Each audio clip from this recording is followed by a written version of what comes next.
Welcome back to Megs Mysteries. This story is called The Jersey Devil, Myth or Monster. 1970, high school years, time for fun and friendship that will last a lifetime. 4 friends, J.D., Paulie, and Tank, his real name is Theodore, and Mouse, his real name is Mark. Friends since grade school. All healthy, athletic, and football is their game. They love making up the winning team, and they do everything together. It's a long weekend, and the weather is perfect for a camping trip, the first of the season. They decide to go camp out in the Pine Barrens of New Jersey. They all live not that far away in the next county.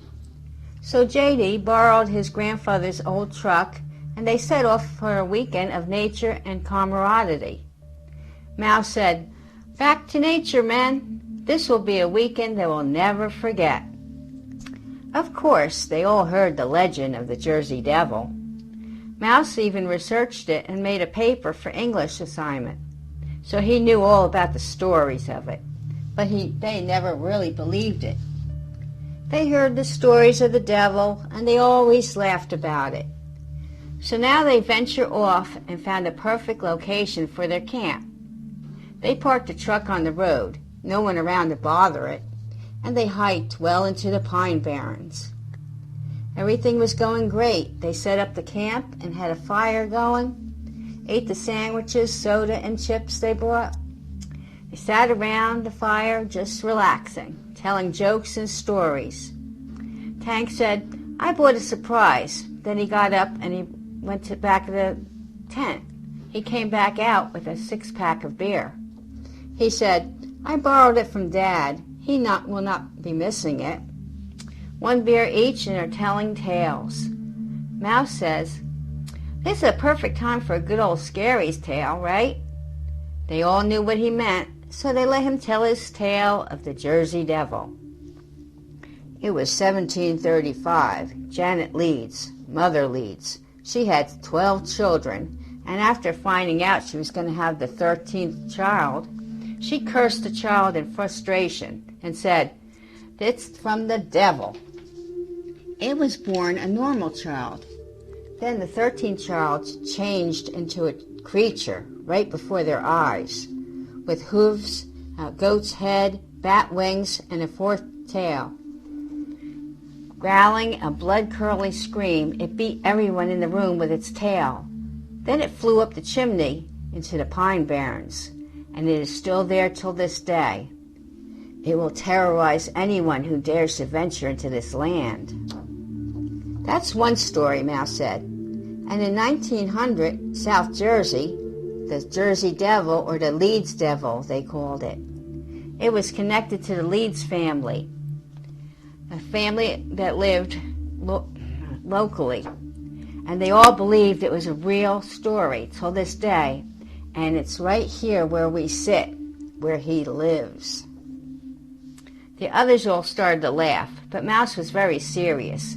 Paulie got up and said, "I have to find a tree. I'll be right back," for more laughs. J.D. said, "1 beer and you have to find a tree?" Then they all started laughing. So he went behind the tent saying, "Very funny, guys." The others sat and waited. It was taking a long time. Then they heard a crackling noise from the trees. Tank yelled out, "Paulie, cut it out." Then all of a sudden pine cones started to hit them. "Paulie, stop it, it's not funny." Then more pine cones rained down on them, hitting them harder and harder. Paulie came back and said, "It's not me, but I heard wings." Mouse says, "Cut it out, will you?" Then by the fire pit, more pine cones were being thrown down. So they all looked up, and in the pine trees sat a dark, shadowy figure. Then they heard the blood-curdling scream as it leaped down on them with its bat wings stretched out in flight. They all started screaming and running around. The beast jumped on the fire, not caring it was burning its hooved feet, just like the devil himself. The boys made a mad dash out of the pines to the road where the truck was waiting. Mouse was the first one to get there. J.D. had the keys ready for the ignition. Then Tank yelled, "Where's Paulie?" Then they saw him running out of the forest. Tank helped him jump into the back of the truck. Then they sped off like bat out of hell. They still heard the screams of the devil, and they saw a huge shadow go over the truck into the pines. Then they saw red eyes and the wings flapping away. They didn't stop till they were home, and no one talked all the way. When they got out of the truck, Tank said, "Something's wrong with Paulie." Then they saw that his black hair had turned completely white, and his jacket was clawed and ripped and bloody. He kept mumbling, "The devil got me." That's all he said. They took him to the hospital, and they reported what happened, but the police, they acted like they heard it all before.